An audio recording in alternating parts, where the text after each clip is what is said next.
bali tuloy natin yung paglilinis ng mga package stud unit.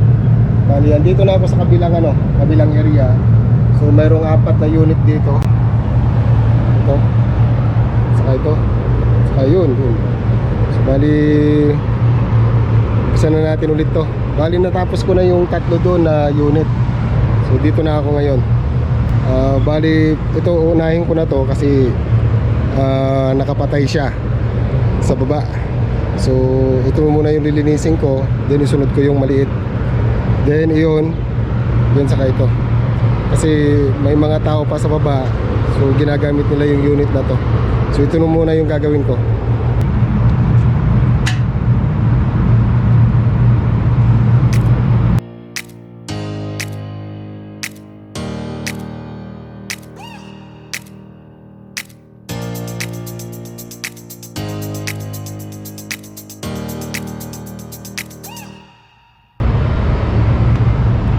Napapansin yung mga boss, ayan o, malikabok din.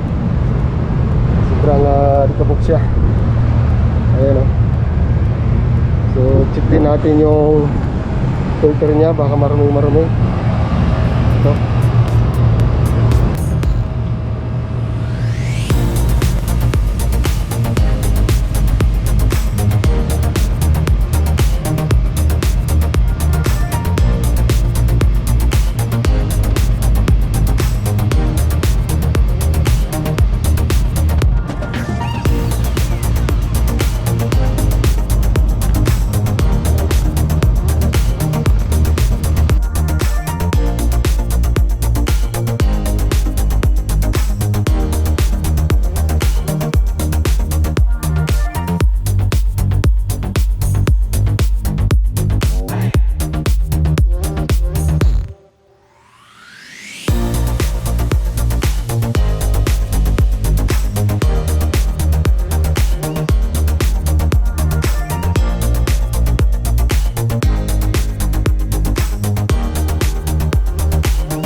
So ngayon naman mga boss, i-blower natin.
So far okay naman yung fan belt niya mga boss.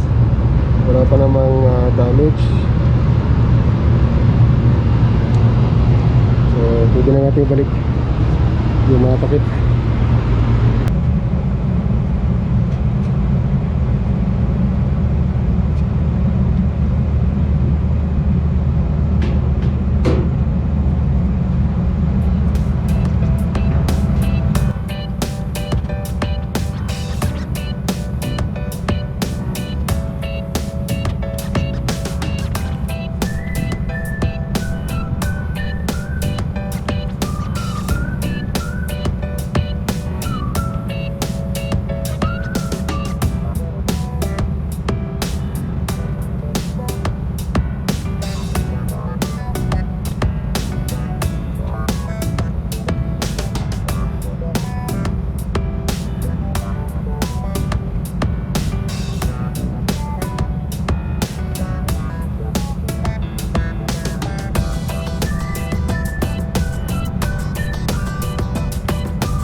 Ayan mga boss, sana natin.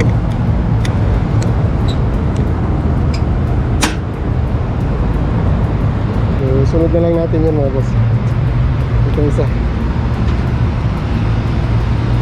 Umandar pa naman eh. Mamaya pagka nag-cut off, pwede na natin itong patayin. Walito na lang lilinisin natin mga boss.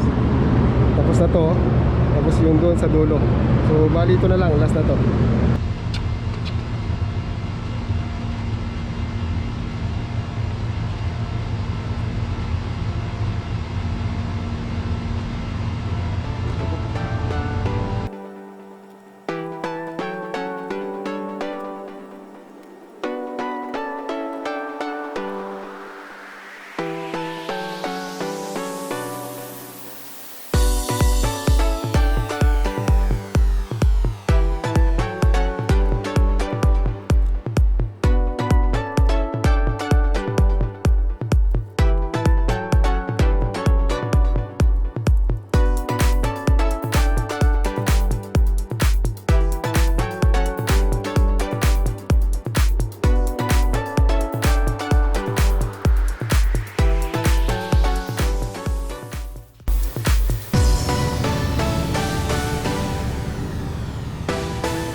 prayer time na mga boss. Nabutan tayo ng prayer time.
Okay. Tapos din mga boss. Okay na.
Nakikita nyo pa ba ako mga boss?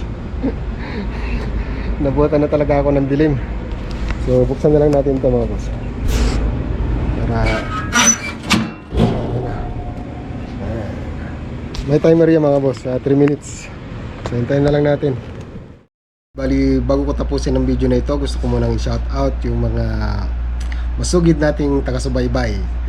Gusto kong i-shout out si Rochelle Abiliar, G-Pop Vlog, kay Elsa Strayong TV, kay Sir Glenn Gilas Vlog, kay Kabalbas. Sir, shout out sa'yo dyan. At saka si Johnny M Vlog. Ayan. So yan lang muna yung mga i-shout out natin. Maraming salamat po sa inyong suporta. At kita-kita tayo ulit sa susunod kong mga video mga boss. Ingat po kayo dyan at mabuhay po kayo lahat. Bye bye.